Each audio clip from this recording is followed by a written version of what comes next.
بەناوی خی گەورە و مهرەبان ئێمە وەک فراکسۆنینەوەی نوێ لە پەرلەمانی کوردستان ئەمڕۆ بایکۆتی دەنگدان لە با پرۆژە یاسای ڕێگریکردن لە بە قاچاغبردننی نەوت و گاز و لێداهێنراوەکانی لە هەرێمی کوردستانمان کرد لەبەرەوەی پێمان وایە ئەو یاسایە کەم و کورتی زۆری هەیە یەک لەو برگانێکەوە گرنگ بوو باز بکرێ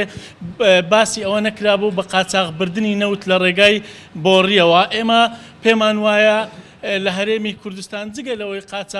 بە قاچاغبردننی نەوت هەیە لە ڕێگای تەنکەر و شێوازەکانی تر بەڕاستی بە قاچاغبردننیش هەیە لە ڕێگای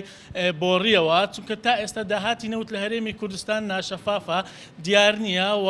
کەس نازانێت داهاتی هەرێمی کوردستان چەندە لە کاتێکدا ڕۆژانە زیاتر لە 500,000 بەرمیل نەوت هەناردەی دەرەوە ئەکرێت تەنها لە ڕێگای بۆڕی جگە لە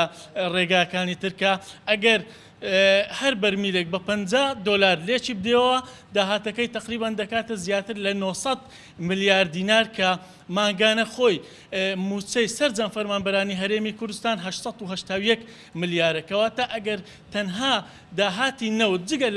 لە داهاتەکانی تری داهاتی ناوخۆی کە زیاتر لە 300 ملیار دلار و ئەوەی کەوا ئەمریکیەکان دەیدەن تەنها بە داهاتی نەوت ئەتواندرێ موچەی موچەخۆرانی هەرێمی کوردستان دابین بکرێ بەبێ ئەوەی بگەڕینەوە بۆ بەغدا بۆیە ئێمە وەک هەڵوێستێک وەک فراکسۆنینەوەی نوێ بایکۆتی دەنگدانی ئەو یاسامان کرد و داوامان کرد کە بە زووترین کات سندوقی کوردستان بۆ داهاتەکانی نەوت و گاز کە یاساکەی لە ساڵی 2015 لە هەرێمی کوردستان دەرچووە بکەوێتە بواری جێبەجێکردن بە زووترین کات ئەنجومەنەکە دابدرێ و دۆسیەی نەوت بە تەواوی شەفاف بکرێت لە هەرێمی کوردستان و داهاتەکەی لە پێناو خەڵک و بۆ بژێوی هاوڵاتیانی هەرێمی کوردستان و موچەی فەرمانبەران خەرج بکرێت.